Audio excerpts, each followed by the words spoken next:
Good morning, welcome to 95 news. ప్రతిక్షణం ప్రజాక్షేమం కోసం. ముందుగా పేపర్ వార్త కార్యక్రమానికి స్వాగతం.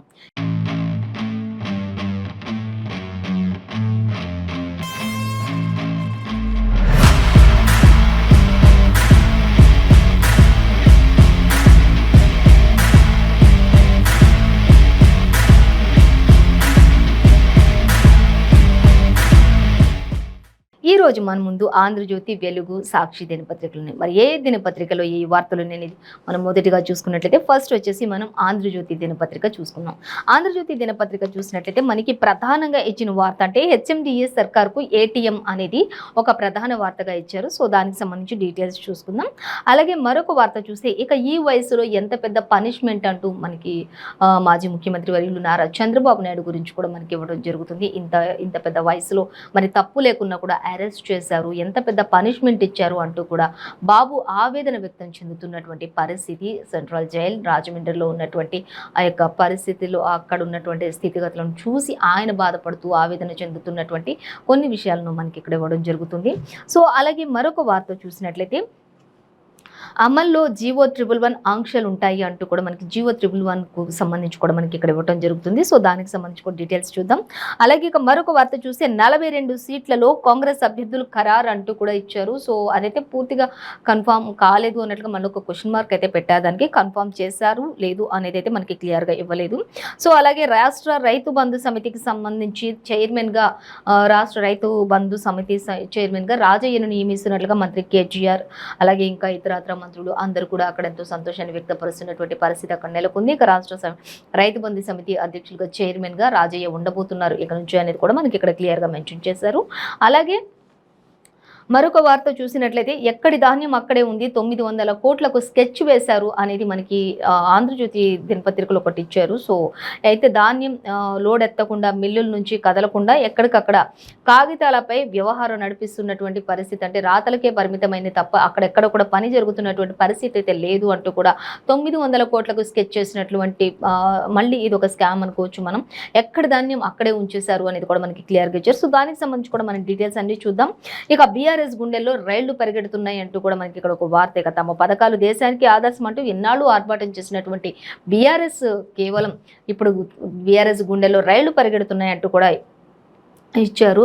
అలాగే ఇప్పుడు మనం ఏం చేద్దాం అనే సందిగ్ధంలో కూడా బీఆర్ఎస్ అధినేతలు ఉన్నారు అనేది కూడా మనకి ఇక్కడ క్లియర్గా ఇచ్చారు. సో వాటికి సంబంధించి కూడా డీటెయిల్స్ చూద్దాం. ఇక బీఆర్ఎస్కు మైనంపల్లి రాజీనామా చేసేశారు అనేది కూడా ఒకటి. దీంతో కూడా ఇంకా అనేక మంది లోపల గుబులు మొదలైంది గులాబీ గుండెల్లో అంటూ కూడా మనకి ఇక్కడ ఇవ్వడం జరుగుతుంది ఆంధ్రజ్యోతి దినపత్రికలో. సో ఇక మొత్తంగా చూసుకున్నట్లయితే ఇక ఫస్ట్ వచ్చేసి మనం ప్రధాన వార్తగా ఇచ్చినటువంటి హెచ్ఎండిఏ సర్కార్కు ఏటీఎం అనే దానికి సంబంధించిన డీటెయిల్స్ మనం చూసినట్లయితే ఏడాదిలోని 20,000 కోట్లు సర్కారుకు అంటూ ఖజానాకు సర్కార్ ఒప్పందం అంటూ ఇచ్చారు.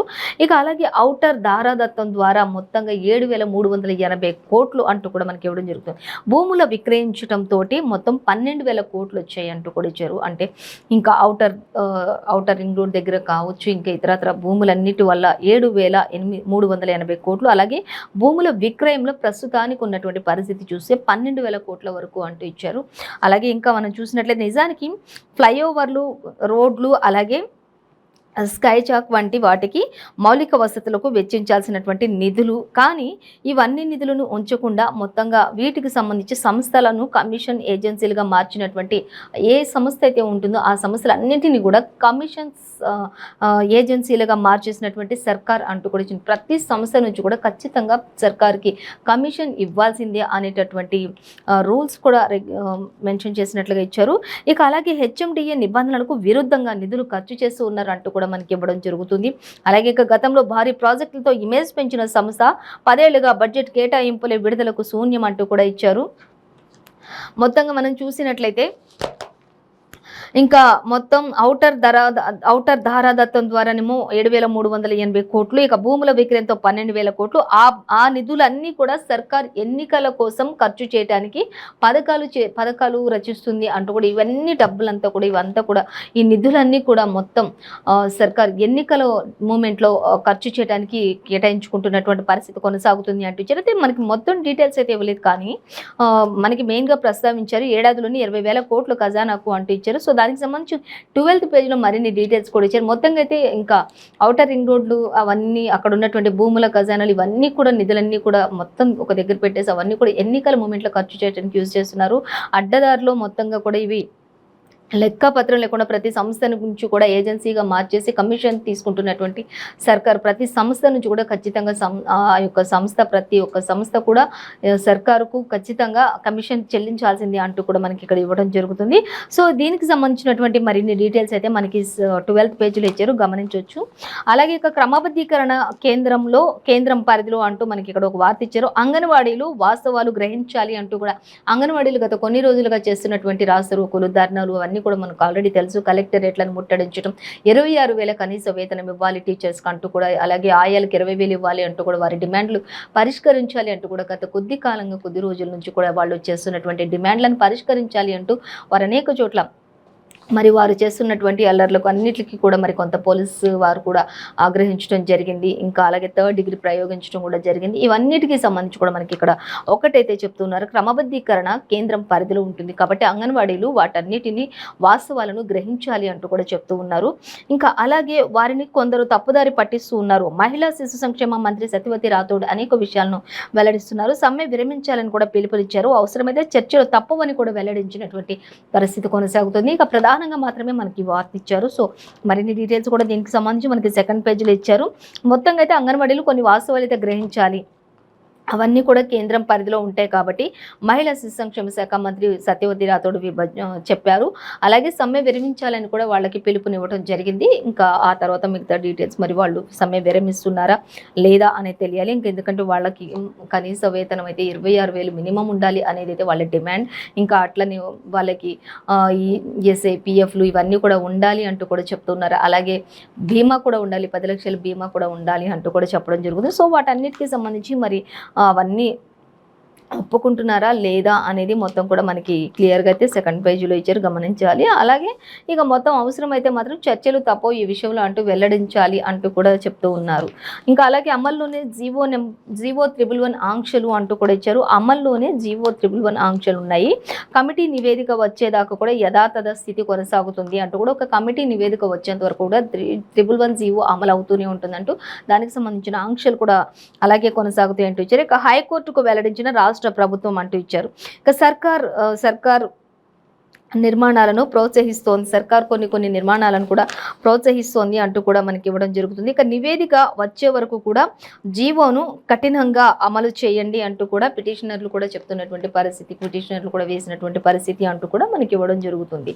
సో అలాగే మరొక వార్త చూసే ఈ వయసులో ఎంత పెద్ద పనిష్మెంట్ అంటూ కూడా బాబు ఆవేదన చెందుతున్నటువంటి పరిస్థితి, తప్పు లేకున్నా కూడా అరెస్ట్ చేశారు అనేది మాత్రం చంద్రబాబు యొక్క ఆవేదన అంటూ ఇచ్చారు. ఒక వ్యక్తికి తప్పు లేకుండా ఎన్ని రోజులు అరెస్ట్ చేసి ఉంచడం అనేది ఇంపాసిబుల్, కానీ ఇక్కడ మనకి తప్పు లేకున్నా కూడా అరెస్ట్ చేశారు అంటూ ఇచ్చారు.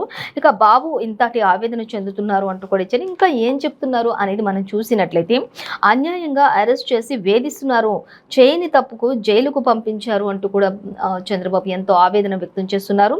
సిఐడిది కక్ష సాధింపు చర్య అంటూ కూడా చెప్తున్నారు. ఏసీబీ కోర్టు జడ్జి ఎదుట వాపోయినటువంటి మాజీ సీఎం చంద్రబాబు నాయుడు అంటూ కూడా మనకి ఇవ్వడం జరుగుతుంది. అంటే ఏసీబీ కోర్టు జడ్జి ఎదుట ఆయన కొన్ని విషయాలు వెల్లడించారు. నేను చెయ్యని తప్పుకు నన్ను ఈ విధంగా శిక్షిస్తున్నారు, నన్ను అనవసరంగా జైల్లో పెట్టించారు, నన్ను ఎంతగానో ఆవేదన చెందిస్తున్నారు, నాకు ఇంత పెద్ద వయసు వచ్చింది, నాకు ఇంతటి వయసులో ఇంత పెద్ద బాధ నాకు కలిగిస్తూ ఉన్నారు, కాబట్టి దీనికి 10 రెట్లు చెల్లించుకోక తప్పదు అంటూ కూడా తన యొక్క ఆవేదన అంతా కూడా మరి ఏసీబీ కోర్టు జడ్జి ఎదుట వాపోయినటువంటి మాజీ సీఎం అంటూ ఇచ్చారు. ఇక మీపై ఉన్నది కేవలం ఆరోపణలే అంటూ కూడా రిమాండ్ను శిక్షణగా భావించొద్దు అంటూ కూడా జడ్జి సూచించారు. మీపై ఉన్నది కేవలం ఒక రిమాండ్ మాత్రమే, కానీ దానిని మీరు శిక్షగా భావించొద్దు అంటూ కూడా ఆ జడ్జి కూడా తనకి ఎంతో సానుకూలంగా మరి చంద్రబాబుకి సమాధానం చెప్పడం జరిగింది. మీ మీద ఉన్నది ప్రస్తుతానికి కేసు అయితే కాదు, అది కేవలం ఒక ఎంక్వైరీ కోసం ఇచ్చినటువంటి ఒక రిమాండ్ మాత్రమే, మీ మీద ఇంకా అది క్లియర్ అవ్వలేదు, మీరెందుకు ముందుగానే తప్పు చేశాను అనే విధంగా ఫీల్ అవుతున్నారు, అలా ఫీల్ అవ్వకండి అంటూ కూడా చెప్పడం జరుగుతున్నటువంటి పరిస్థితి. ఇక మీపై ఉన్నది కేవలం ఒక ఆరోపణ మాత్రమే అంటూ కూడా ఆయన చెప్పడం జరుగుతుంది జడ్జి. అలాగే ఇంకా మనం చూసే రిమాండ్ 2 రోజుల్లో అలాగే రిమాండ్ను శిక్షగా భావించొద్దు అంటూ జడ్జి కొన్ని సూచనలు చేశారు. అలాగే రిమాండ్ 2 రోజులు పొడిగించారు, 2 రోజులు సిఐడి కస్టడీకి ఇస్తూ సిఐడి కస్టడీకి 2 రోజులు ఆదేశాలు జారీ చేసినట్లుగా తెలుస్తుంది. 2 రోజులు కూడా సిఐడి ఆధీనంలో చంద్రబాబు నాయుడు ఉండబోతున్నారు అనేది కూడా ఇచ్చారు. అలాగే ఇంకా మనం చూస్తే భద్రతా రీత్యా జైల్లోనే ప్రశ్నించాలి అంటూ కూడా ఇచ్చారు. మరి సిఐడి అధికారులు కావచ్చు ఎవరైనా సరే ఆయన భద్రతా రీత్యా ఆయనను జైల్లోనే ప్రశ్నించాలి తప్ప ఇంకా ఇతరత్ర ఏ ప్లేస్లకి కూడా తనని తీసుకెళ్లి ప్రశ్నించే వెసులుబాట్లు అయితే కల్పించలేము అంటూ కూడా జడ్జి చెప్పడం జరుగుతుంది. ఖచ్చితంగా ఆయనను ఏది ప్రశ్నించినా సరే సిఐడి కావచ్చు, ఈడీ అధికారులు కావచ్చు ఎవరైనా సరే వచ్చి ఆయనను ప్రశ్నించాలి అనుకుంటే ఖచ్చితంగా ఆయన భద్రత ఉద్దేశించి జైల్లోనే అక్కడే ప్రశ్నించాలి, ఆయనని అక్కడే విచారణ కొనసాగించాలంటూ కూడా చెప్పడం జరుగుతుంది. అలాగే ఇంకా మనం చూసే ఇక వీడియోలు, ఫోటోలు లీక్ చేయొద్దు. ఒకవేళ అక్కడ ఆయనని ప్రశ్నించినప్పటికీ కూడా అక్కడ జరుగుతున్నటువంటి వీడియోలు కావచ్చు, అక్కడ తీసినటువంటి పిక్స్ కావచ్చు, ఫొటోస్ కావచ్చు, ఏవైనా సరే అక్కడ నుంచి బయటికి ఎట్టి పరిస్థితుల్లో కూడా రిలీజ్ చేయొద్దు అంటూ కూడా మరి జడ్జి ఆదేశాలు జారీ చేయడం జరుగుతుంది. అలాగే ఇంకా కస్టడీ గడువు ముగిశాక చంద్రబాబును వీడియో కాన్ఫరెన్స్ ద్వారా హాజరుపరచండి.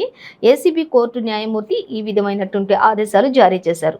బెయిల్ పిటిషన్లపై విచారణ ఎల్లుండికి వాయిదా వేసినటువంటి పరిస్థితి. ఇప్పటికే ఆయన బెయిల్ పిటిషన్ దాఖలు చేసినటువంటి నేపథ్యంలో మరో 2 రోజులు పొడిగించినట్లుగా వాయిదా వేసినట్లుగా తెలుస్తుంది. ఇంకా ఆయనను విచారించడానికి వచ్చిన ప్రతి ఒక్క అధికారి కూడా జైలులోనే ఆయన భద్రతా నేపథ్యంలో జైలులోనే ఆయనను విచారించాలి, క్వశ్చన్ చేయాలి ఏదైనా సరే.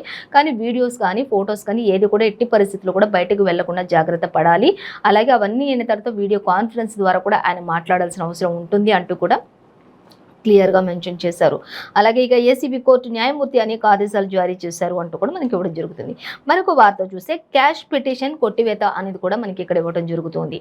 చూద్దాం. దర్యాప్తు తుది దశలో జోక్యం చేసుకోలేమంటూ ఏపీ హైకోర్టు కూడా చెప్తుంది. దర్యాప్తు తుది దశలో ఉన్నప్పుడు ఏది కూడా మనం జోక్యం చేసుకోలేమంటూ ఏపీ హైకోర్టు కూడా చెప్పడం జరుగుతున్నటువంటి పరిస్థితి మనం చూడొచ్చు. అలాగే ఇంకా చూద్దాం. సొమ్ము విడుదలకు సిఫార్సులతో నిధులు దుర్వినియోగం చేశారు. ఇది అస్పష్టతతో కూడినటువంటి వ్యవహారం, నిపుణులు విచారించాల్సిన అంశం, కేసు నమోదుకు అనుమతి అక్కర్లేదు అంటూ న్యాయస్థానం స్పష్టీకరణ. నిఘా నీడలోనే లోకేష్ అంటూ ఇచ్చారు.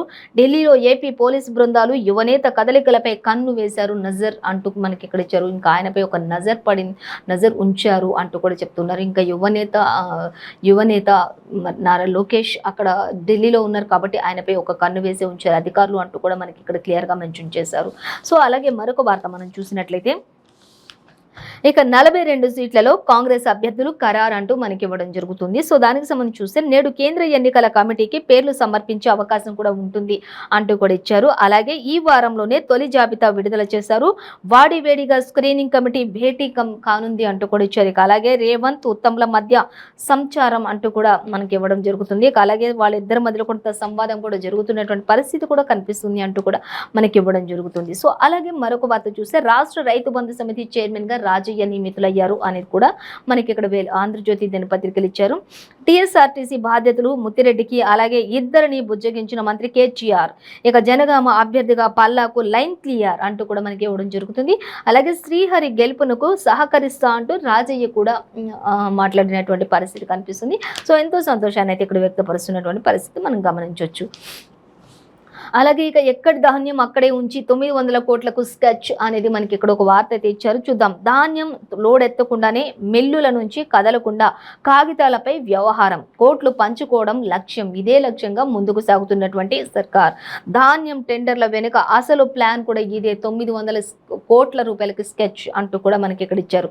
ఇక టెండర్లు గోల్మాల్ కథనంతో ఆంధ్రజ్యోతి చెప్పింది ఇదే. అయినా సరే ముఖ్యమంత్రి చెత్త పత్రికలలో పిచ్చి రాతలు రాస్తూ ఉన్నాడు అంటూ కూడా మనకి ఇక్కడ ఇచ్చారు. అలాగే ప్రభుత్వానికి ఫైల్ పంపలేదంటూ అసత్య కథనం. ఇక ఫైల్ పంపించామంటూ సివిల్ సప్లైస్ కూడా ఎండి వివరణ ఇచ్చినట్లుగా కూడా మనకి క్లియర్గా ఇచ్చారు. మొత్తంగా అయితే 900 కోట్లకు స్కెచ్ చేసి అనేక విధాలైనటువంటి కాగితాలపై వ్యవహారాలు నడిపించడం, కోట్లు పంచుకోవడమే లక్ష్యంగా పెట్టుకున్నారు. ఇంకా ఆంధ్రజ్యోతిలో మాత్రం చెప్పింది టెండర్లు గోల్మాల్ కథనంలో మొత్తం కూడా అదే జరుగుతుంది అంటూ ఇచ్చారు. కానీ ముఖ్యమంత్రి పత్రికలో మాత్రం అంతా కూడా ఏదో ప్రజలకు న్యాయం జరుగుతున్నట్లు, మిల్లర్ల దగ్గర ఏం జరగనట్లు అన్నీ కూడా చాలా సాఫీగా జరిగిపోతున్నాయి అన్నట్లుగా రాస్తున్నారు, పిచ్చి రాతలు రాస్తున్నారు అన్నట్లుగా మాత్రం మనకి ఇక్కడ ఇవ్వడం జరుగుతుంది. అలాగే మరొక వార్త చూస్తే ఇక బీఆర్ఎస్ గుండెల్లో రైళ్లు పరిగెడుతున్నాయి అంటూ ఇచ్చారు. ఏం చేద్దామంటూ కూడా వారు గుబులు పడుతున్నటువంటి పరిస్థితి. ఇక బీఆర్ఎస్ కు మైనంపల్లి కూడా రాజీనామా చేశారు అనేది కూడా తెలుస్తుంది. తొలుత ఆయన ఏ పార్టీలో చేరతారు అనేది అయితే మనకు ఒక సందిగ్ధం. సో అలాగే చూద్దాం. ఇంకా మెయిన్ డీటెయిల్స్. ఇక ఎన్నికల వేళ అధికార పార్టీలో మొదలైనటువంటి గుబులు అంటూ కూడా ఇచ్చారు. ఒక్కొక్కరుగా అసంతృప్త నేతలు ఎవరైతే ఉంటారో వారందరూ కూడా పక్కకు జరగడం, రాజీనామాలు చేయటం ఇలా జరుగుతూ ఉన్న నేపథ్యంలో ఇంకా మరి ఏం చేద్దామంటూ కూడా వారిలో వారే క్వశ్చన్ చేసుకుంటున్నటువంటి పరిస్థితి. ఇక ఓవైపు ప్రజా వ్యతిరేకత, మరోవైపు కాంగ్రెస్ జోరు పెంచుకుంటున్నటువంటి పరిస్థితి. ప్రతి ఒక్క నేత కూడా కాంగ్రెస్లోకి దూసుకుపోతున్నారు అంటూ కూడా ఇచ్చారు. అలాగే ఓ పక్క మాత్రం ప్రజా వ్యతిరేకత ఎక్కువగా బీఆర్ఎస్ ఉంది అంటూ కూడా చెప్తూ ఉన్నారు. అలాగే ఇంకా చూద్దాం, ఆ పార్టీ 6 గ్యారంటీలకు పెరుగుతున్నటువంటి ఆదరణ అయితే ఇప్పటి వరకు చాలా ప్రజల్లోకి 6 గ్యారంటీలు ఏవైతే ఉన్నాయో అవన్నీ కూడా ప్రజలు ఎంతో ఆదరణ పొందుతున్నాయి మేనిఫెస్టోకి సంబంధించి అంటూ ఇచ్చారు. అయితే ఈ మేనిఫెస్టోకి ఇప్పుడు ఇచ్చినటువంటి ఈ మేనిఫెస్టో కాంగ్రెస్ 6 గ్యారంటీలు ఏవైతే ఇచ్చిందో వీటికి తలదన్నేలా ధీటుగా మరేం చేద్దాం అంటూ కూడా ఇటు బీఆర్ఎస్ అటు బీజేపీ రెండు కూడా కసరత్తులు చేస్తున్నటువంటి నేపథ్యంలో కాంగ్రెస్ కూడా ఒక హింట్ ఇచ్చారు. ఇవే కాదు, ఇంకా ముందు ఇంకా కొన్ని ఈ యొక్క మేనిఫెస్టోలో చేర్చే అవకాశం కూడా, మరిన్ని పథకాలు చేర్చే అవకాశం కూడా ఉంది అని చెప్పి కూడా ఒక మాట అయితే చెప్పారు. సో ఖచ్చితంగా మళ్ళీ బీఆర్ఎస్ బీజేపీ ఏదైనా కుమ్మక్కై వాళ్ళు ఏదైనా ప్రవేశపెట్టినట్లయితే, కాంగ్రెస్ని తలదన్నేలా మళ్ళీ ఏమైనా ప్రవేశపెట్టినట్లయితే ఖచ్చితంగా మళ్ళీ వాళ్ళకి ధీటుగా కాంగ్రెస్ మరిన్ని ప్రవేశపెట్టే అవకాశం కూడా ఉండొచ్చు. మొత్తంగా అయితే ప్రతి ఒక్కరు కూడా మహిళలను ఎక్కువగా టార్గెట్ చేశారు. మహిళల యొక్క ఆదరణ పొందుకోవడానికి మహిళల యొక్క పథకాలే ఎక్కువగా మరి పెడితే మహిళలకు ఉన్న ఓటు హక్కు ఎక్కువగా ఉన్న శాతం ఎక్కువగా ఉంది కాబట్టి ఖచ్చితంగా మహిళలను ఇంప్రెస్ చేయడానికి వాళ్ళ యొక్క సాధికారత కోసమే ముఖ్యంగా పనిచేస్తున్నట్లుగా తెలుస్తుంది. ఎక్కువగా మహిళా మండలందరికీ కూడా మంచి పథకాలు తీసుకురావాలని ఆలోచనలోనైతే సర్కార్ అధికార పార్టీ కావచ్చు, ఇటు ప్రతిపక్షాలు కావచ్చు అన్నీ కూడా ఆలోచిస్తున్నటువంటి పరిస్థితి. సో మొత్తంగా అయితే ఆ పార్టీ 6 గ్యారెంటీలకు అంటే కాంగ్రెస్ పార్టీ 6 గ్యారెంటీలకు పెరుగుతున్నటువంటి ప్రజా ఆదరణ, అలాగే ఇక దళిత బంధు, ఇతర పథకాల్లో అవినీతి, కమిషన్లు, అలాగే లబ్ధిదారులకు అంతంత మాత్రంగానే ఫలితాలు వస్తున్నాయి. అలాగే ఇంకా కొత్త పథకాలపై కూడా కసరత్తులు. ముఖ్యమంత్రి కేసీఆర్ రైతులకు ఉచిత ఎరువులపై మరోసారి హామీ, పింఛన్ పెంపు, మహిళలకు బస్సుల్లో ఉచిత జర్నీ అంటూ కూడా మనకి ఇవ్వడం జరుగుతుంది. ఇక ఉద్యోగులకు వేతన సవరణ, మధ్యంతర భృతి, అక్టోబర్ 16న వరంగల్ సభలో బీఆర్ఎస్ మేనిఫెస్టో మరొకటి రిలీజ్ చేయబోతున్నారు అనేది కూడా మనకి ఇక్కడ ఇచ్చారు. బీఆర్ఎస్ రైతుకు సంబంధించి రైతులకు ఉచిత ఎరువులపై మరోసారి హామీ ఇస్తున్నారు, పింఛన్ పెంచుతున్నారు, మహిళలకు బస్సులో ఉచిత జర్నీ చెప్తున్నారు, అలాగే ఉద్యోగ వేతనాలు సవరణ అంటున్నారు, మధ్యంతర భృతి కూడా అంటున్నారు. ఇది బీఆర్ఎస్ వాళ్ళు అక్టోబర్ 16న వరంగల్ సభలో బీఆర్ఎస్ మేనిఫెస్టో రిలీజ్ చేస్తారు అంటూ కూడా మనకి ఇక్కడ ఇవ్వడం జరుగుతుంది. మొత్తంగా అయితే ఇంకా బీఆర్ఎస్ గుండెల్లో మాత్రం కాస్తంత గుబులు మొదలైందని అయితే చెప్పుకోవచ్చు. ఇంకా ఇప్పుడు కారు ఏం చేద్దామని ఆలోచిస్తుంది. దళిత బంధు స్కీమ్ పై ఎమ్మెల్యేల పునరాలోచన. ఆంధ్రజ్యోతి కథనంతో వరంగల్ జిల్లాలో తీవ్ర చర్చ. అసలు లబ్ధిదారుల్లో సంతోషం, నిర్ణయం మార్చుకోవాలని ఎమ్మెల్యేపై ఒత్తిడి. ఇంకా మొత్తంగా చూసుకున్నట్లయితే అక్కడ జరుగుతున్నదంతా కూడా కుమ్మక్కైంది. బంధు పథకాలపై పేదోళ్ళు బతుకులు మార్చవు అంటూ కూడా ఇచ్చారు. బంధు పథకాల పేరుతో పేదోళ్ళ బతుకులు ఎక్కడ కూడా మారిన దాఖలాలు అయితే లేవు, కేవలం పేర్లకు మాత్రమే ఉన్నాయి అంటూ కూడా ఇచ్చారు. దళిత బంధు కాదు, బీఆర్ఎస్కు దళారీ బంధులాగా తయారైంది అంటూ కూడా మనకి ఇక్కడ ఇచ్చారు. అలాగే బీఎస్పీ రాష్ట్ర అధ్యక్షులు ఆర్ఎస్ ప్రవీణ్ కుమార్ కూడా స్పందించారు. ఒకవేళ ఈ బంధు పథకాలు ఇవన్నీ పెట్టేసి పేదోళ్ళ బతుకులు అయితే మార్చిన దాఖలాలు ఎక్కడా లేవంటూ కూడా మరి ఆర్ఎస్ఎస్ రాష్ట్ర అధ్యక్షులు ఆర్ఎస్ ప్రవీణ్ కుమార్ కూడా మాట్లాడుతున్నటువంటి పరిస్థితి మనం ఇక్కడ గమనించవచ్చు. సో అలాగే ఇక బీఆర్ఎస్కు మైనంపల్లి రాజీనామా అంటూ ఇచ్చారు. ప్రజలు కార్యకర్తలు కోరిక మేరకు నిర్ణయం. ఏ పార్టీలో చేరేది మాత్రం ఇక త్వరలోనే చెబుతాను అంటూ చెప్తూ ఉన్నారు మైనంపల్లి. ఇంతవరకు ఏ పార్టీలో చేరుతాననేది ఒక క్లారిటీ అనేది అయితే ఇవ్వలేదు ఆయన, కానీ ఖచ్చితంగా త్వరలోనే చెప్తాను అంటూ మాత్రం చెప్తూ ఉన్నారు. ఇంకా ఏ పార్టీలో చేరతా అనేది త్వరలోనే చెప్తాను. వీడియో విడుదల చేసిన హనుమంతరావు 25న ఢిల్లీలో కాంగ్రెస్లో చేరతారని ఒక ప్రచారం అయితే కొనసాగుతుంది. ఖచ్చితంగా కాంగ్రెస్లోకి వెళ్తారు అనేది అయితే ఒక ప్రచారం కొనసాగుతుంది, కానీ అది ఇంకా క్లియర్గా మెన్షన్ చేయలేదు అనేది మనకి ఇక్కడ ఇవ్వడం జరుగుతుంది. సో అలాగే వెలుగు దినపత్రిక చూద్దాం. వెలుగు దినపత్రిక చూసినట్లయితే ఇక అసంతృప్తులకు బుజ్జగింపులు, మంత్రి కేటీఆర్ అనేది మనకు ఒకటి ఇచ్చారు. అలాగే బీఆర్ఎస్కు మైనంపల్లి రాజీనామా అనేది కూడా మనకి ప్రధాన హెడ్లైన్గా ఇచ్చారు. 29న కోర్టుకు రావాల్సింది అంటూ మంత్రి శ్రీనివాస్ గౌడ్కు హైకోర్టు ఆదేశాలు జారీ చేసింది అంటూ కూడా మనకి ఇక్కడ ఇచ్చారు. ఎన్నికల అఫిడవిట్ కేసులో విచారణ జరపాలి అనేది కూడా మనకి ఇవ్వడం జరుగుతుంది. మొత్తంగా అయితే మంత్రి శ్రీనివాస్ గౌడ్కు హైకోర్టు ఆదేశాలు జారీ చేసి ఖచ్చితంగా 29న కోర్టుకు వచ్చి హాజరు అవ్వాల్సింది అంటూ కూడా ఆయనకి ఆదేశాలు జారీ చేయడం జరుగుతుంది. అలాగే మరొక వార్త చూస్తే ఇక కాంగ్రెస్ టార్గెట్ 75 సీట్లు, ఆయా సెగ్మెంట్లపై స్పెషల్ ఫోకస్ అంటూ కూడా కాంగ్రెస్ కి సంబంధించి ఒక హాఫ్ పేజ్ అంతా కూడా మనకి ఇదే ఇవ్వడం జరుగుతుంది. ఇంకా దీనికి సంబంధించి చూస్తే ఆయా సెగ్మెంట్లన్నింటిపై కూడా స్పెషల్ ఫోకస్ పెట్టారు. జాతీయ స్థాయి నేతలతోటి కార్యక్రమాలకు ప్రణాళికలు కూడా వేస్తూ ఉన్నారు. పక్కా గెలిచే సీట్లపై రిపోర్టు పెడుతున్నటువంటి పరిస్థితి కూడా కొనసాగుతుంది. ఇక ఇచ్చినటువంటి సునీల్ కొనుగోలు అంటూ కూడా ఇచ్చారు. పక్కా గెలుపు సీట్లపై రిపోర్ట్ ఇచ్చినటువంటి సునీల్ కొనుగోలు, యాక్షన్ ప్లాన్ రెడీ చేసుకుంటున్నటువంటి లీడర్లు అంటూ కూడా యాక్షన్స్ ప్లాన్స్ అన్నీ కూడా రెడీ చేసుకుంటున్నటువంటి లీడర్లు ఖచ్చితంగా కాంగ్రెస్ గెలుస్తుంది అని కొన్ని రిపోర్ట్లు కూడా ఇచ్చారు. ఇక ఈ నెలాఖరుకు లేదా అక్టోబర్ మొదటి వారంలోనే ఫస్ట్ లిస్ట్ కూడా వస్తుంది దీనికి సంబంధించి అంటూ కూడా మనకి ఇవ్వడం జరుగుతుంది. ఇంకా ప్రత్యేక కార్యక్రమాలు కూడా ఉన్నాయి కాంగ్రెస్ చేపట్టనున్నటువంటి ప్రత్యేక కార్యక్రమాలు. ఇంకా గెలుపు అవకాశాలు ఎక్కువగా ఉన్నటువంటి నియోజకవర్గాల్లో భారత జాతీయ స్థాయి నేతలతోటి అందరితో కూడా తరచూ ఏదో ఒక రోజు ఏదో ఒక కార్యక్రమం చేపట్టాలని కూడా కాంగ్రెస్ తరచుగా ఎక్కడైతే ఎక్కువగా గెలుస్తామో అనే నమ్మకం ఉంది. ఎక్కువగా ఎక్కడ ఏ నియోజకవర్గంలో అయితే గెలుస్తాము అనేది ఉందో ఆ ప్రాంతాల్లో ఖచ్చితంగా ఏదో ఒక రోజు ఏదో ఒక విషయంపై అక్కడ ఆ కార్యక్రమాలు నిర్వహించాలి నేతలతోటి అన్నట్లుగా ఇంకా అనేక ప్రత్యేక కార్యక్రమాలు పెట్టడానికి ఫోకస్ ఎక్కువగా పెట్టినట్లుగా కాంగ్రెస్ తెలుస్తుంది. ఇక కాంగ్రెస్ అయితే మొత్తంగా జోరు మీద ఉంది అని అయితే చెప్పుకోవచ్చు అన్నట్లయితే ఇప్పుడు బీఆర్ఎస్ బీజేపీ మాత్రం ఇంకా వీళ్ళని తనదనే విధంగా ఏ విధంగా మనం ప్లాన్స్ చేయాలి అనే ఒక విధంగా అయితే ఉన్నట్లుగా మనం గమనించవచ్చు. అలాగే మరొక వార్త చూసినట్లయితే బలమైన ప్రభుత్వం వల్లే సాధ్యమైంది అంటూ మహిళా రిజర్వేషన్ బిల్లుపై ప్రధాని మోదీ మాట్లాడుతున్నారు. ఇక మహిళలందరూ కూడా ప్రధాని మోదీకి ఈ బిల్లుతో మహిళలందరికీ కూడా గౌరవం పెరిగింది అని చెప్పుకోవచ్చు అంటూ కూడా మహిళా మనులందరూ కూడా ఆయనకి ఇంకా 3 దశాబ్దాలుగా చూద్దాం ఈ బిల్లుతో మహిళల గౌరవం పెరిగింది. 3 దశాబ్దాలుగా ప్రతిపక్షాలు వ్యతిరేకించాయి కానీ చట్టసభల్లో బిల్లు కాపీలు చించినోళ్ళు కూడా ఉన్నారు. ఇక మద్దతు ఇచ్చేలా చేశామంటూ కూడా మాట్లాడుతున్నారు. మహిళా సాధికారతకు కట్టుబడి ఉన్నట్లు వెల్లడించారు. మోదీకి సన్మానం చేసినటువంటి బీజేపీ మహిళా మణులు అంటూ కూడా మోర్చా నేతలందరూ కూడా ఇక బీజేపీ తరఫున ఇంకా బీజేపీ వల్లనే కేవలం ప్రధాని వల్లనే ఇదంతా సాధ్యమైంది. ఎన్నోసార్లు అసెంబ్లీలో ఆ యొక్క బిల్లులను కూడా పేపర్లన్నింటిని కూడా చించేసిన దాఖలాలు కూడా ఉన్నాయి అంటూ కూడా చెప్తున్నారు. ఇక మహిళలందరూ కూడా ఇది కేవలం బలమైన ప్రభుత్వం అనేది ఉండడం వలన ఇది సాధ్యమైంది అంటూ మహిళలందరూ కూడా ఆయనకి ఒక గజమాలతోటి సత్కరించినట్లుగా తెలుస్తుంది. ఇంకా అలాగే దానికి సంబంధించిన మరిన్ని డీటెయిల్స్ కూడా మనం 11th పేజీలో చూడొచ్చు. ఇంకా చూస్తే అధికారంలోకి రాగానే కుల గణన చేస్తామంటూ కూడా రాహుల్ గాంధీ చెప్పడం జరుగుతుంది వెలుగు దినపత్రికలో. మహిళా రిజర్వేషన్లో ఓబీసీ కోటాను అమలు చేస్తామంటూ కూడా కాంగ్రెస్ ఎంపీ రాహుల్ గాంధీ హామీ ఇస్తున్నటువంటి పరిస్థితి కొనసాగుతుంది. ఖచ్చితంగా కుల గణనను కూడా చేస్తాము, అలాగే అధికారంలోకి రాగానే మహిళల రిజర్వేషన్లు అందరూ కూడా ఓబీసీ అలాగే ఇంకా కోటాను కూడా అమలు చేస్తామంటూ కూడా కాంగ్రెస్ ఎంపీ హామీ ఇవ్వటం జరుగుతుంది. సో ఇంకా మనం చూద్దాం. ఇక కాంగ్రెస్ బీఆర్ఎస్ పోస్టర్ల వార్ అంటూ ఇచ్చారు. సోషల్ మీడియాలో పోటాపోటీగా అవినీతి ఆరోపణలు అంటూ ఇచ్చారు.